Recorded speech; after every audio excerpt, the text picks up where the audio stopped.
Hola Español Uno, vamos a charlar sobre la gramática from this semana, okay?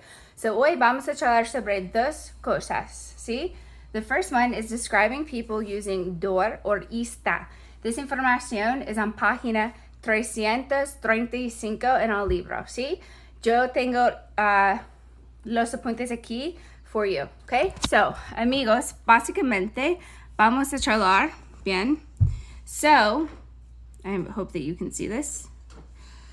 You can identify someone who participates in a particular sport or activity by changing the ending on the verb to dor if it's masculine or dora if it's feminine, and the ending on a noun to ista, which remains the same for males or females. So the dor or dora will inflect to show gender, but ista will not inflect to show gender. We can tell if we're talking about a masculine or feminine noun based on the definite article el or la. So let's take a look at what this means. So if we're looking at the verbs, so some of the verbs here, we have patinar. If it's a masculine, like if it's a male skater, we would say el patinador. If it's a female skater, it's la patinadora. For esquiar, if it's a male, it's el esquiador. If it's a female, la esquiadora. For the verb correr, if we're talking about runners, so we would say like Ian would be el corredor, but Lily would be la corredora. Jugar, we would say el jugador for a male player or la jugadora for a female player.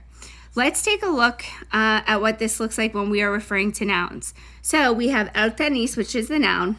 Tenista will be how we refer to a tennis player. El tenista would tell us it's a dude tennis player. La tenista would tell us it's a female tennis player. El basketball, we would have el basquetbolista when we're talking about the gentlemen that play basketball, like Jose, Vinny, Jordan, y otras. And then la basquetbolista, like Bella y Palma. I think Palma plays basketball. Sorry, guys. Can't remember your sports. Yikes. Okay, and then el fútbol. So el fútbol would be el futbolista or la futbolista. Los deportes, el deportista or la deportista.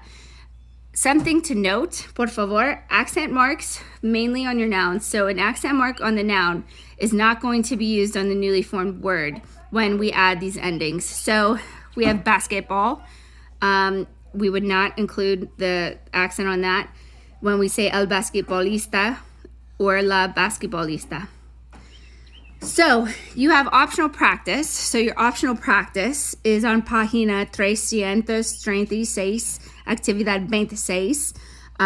Let's take a look. So the first one, we have a picture of a soccer player, and we would just say es futbolista. For número dos, we have a basketball player, es basquetbolista. For número tres, we see someone running. It's a female, so we would say es corredora. We have número cuatro, es tenista. Número cinco, es patinadora. Número seis, es esquiador. That one's kind of hard. If you would write esquiadora, that's fine. You can't really tell from the picture if it's masculine or feminine there. Okay? ¿Está bien? Otra cosa, I think for your actual tarea, which will be página 335, actividad 24, Senora is going to work through the first three with you so you get an idea of what we should expect. And then also it might be helpful here is if you write out your conjugations of the verb ser in the present indicative so that when you're talking about what someone is, it's just a little bit easier. See? So por favor, let's review our chart for ser. So soy, eres, somos, son. And let's take a look. So for this actividad, I wrote the sentence out, okay? So again, I'm on página 335, actividad 24. For número uno, the información is provided for us. So we have Juan está jugando al fútbol. So Juan is playing soccer. So Juan is playing soccer. We would just need to say Juan es futbolista. Your natural inclination here might be to add un in front of this. Don't. Only would we modify the noun when it's like Juan is a fabulous football or soccer player, or Juan is a horrible soccer player. That's when we would say un futbolista mala, to say he's a horrible soccer player. But when we're just describing him as a soccer player, you've got to stifle that urge to add un or una. No. In español, we wouldn't say un unless we're modifying what type of player this person is. For número 2 aquí, we have Beatriz está patinando sobre hielo. So she is ice skating. We are going to use Dora here because it's the verb, right? So we're saying Beatriz es patinadora, okay? And for número 3, nosotros tenemos práctica de deportes. So we are going to say somos deportistas, okay? ¿Está bien? Another thing, amigos, that I want to talk to you about rápidamente with your vocabulario, we are going to see on página 302 y 303, your práctica is going to be 333, actividad 19. And when we're doing the actual homework on 333, activity 20, I think it's important to know las estaciones. Las estaciones are the seasons. It can also mean station. It's a multiple meaning word, but in this case, in this context, it's going to mean season. So el verano is summer. El otoño is fall. El invierno is winter. La primavera is spring. And that might be something helpful for you. Okay? ¿Está bien? Okay, amigos. Vamos a ver otro lado aquí. So, por favor. By the way, all of this, Señor, doesn't mean to intimidate you with all of this information about your ordinal numbers.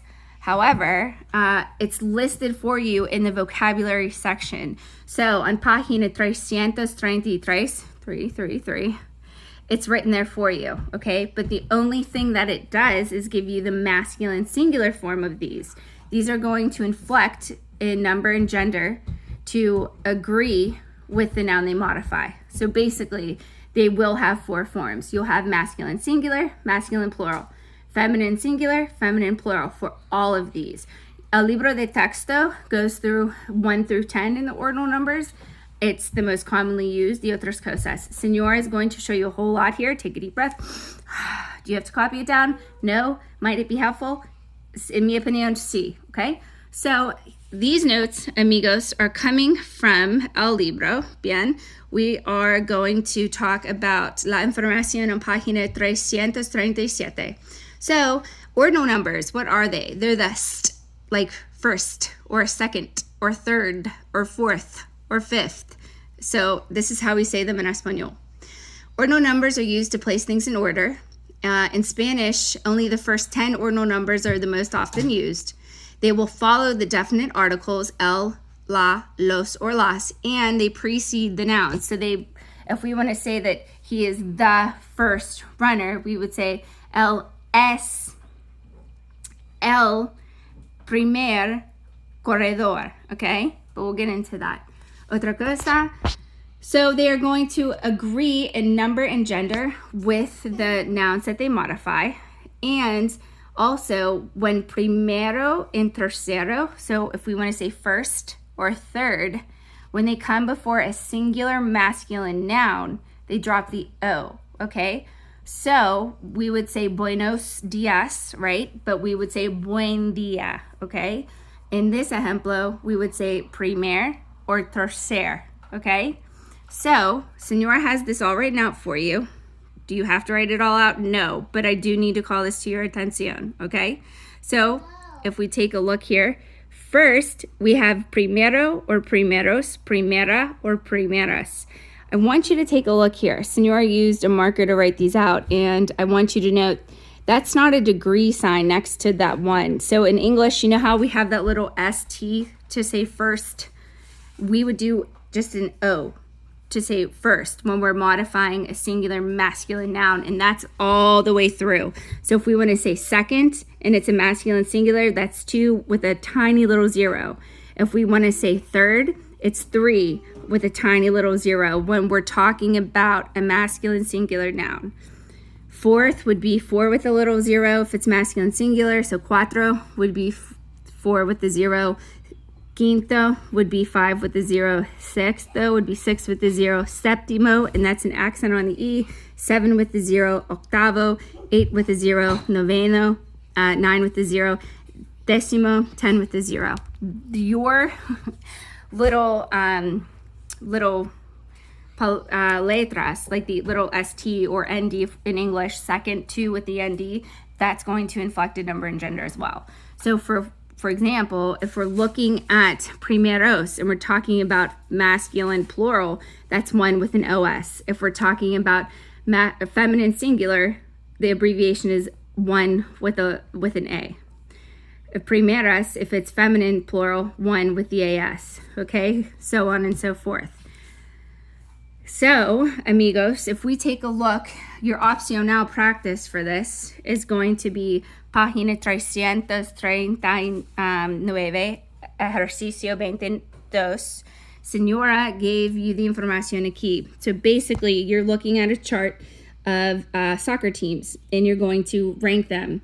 So, número uno es el cuarto equipo. We're using cuarto because equipo is a masculine singular noun. All of them are going to modify the masculine singular noun equipo.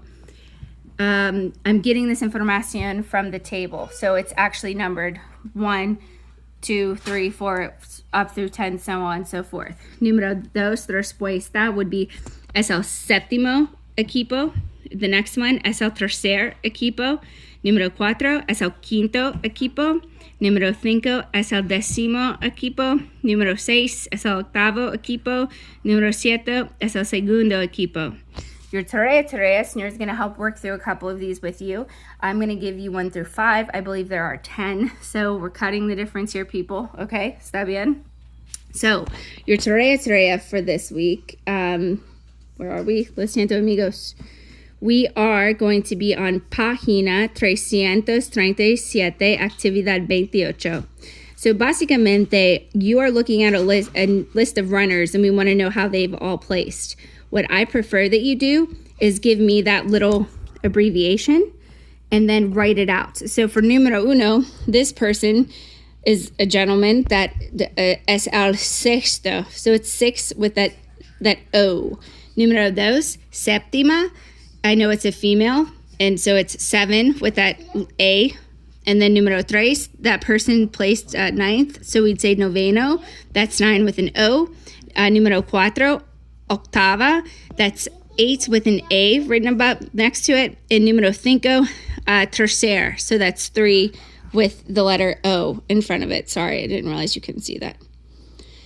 Amigos, si necesitas más ayuda, por favor, mándame un text, mándame un email, ¿sí? ¿Está bien? Y si necesitas, vamos a tener nuestra clase opcional. If you'd like to log into the GoToMeeting this week, that's totally fine. We can discuss this. I hope you have a great day. Adios.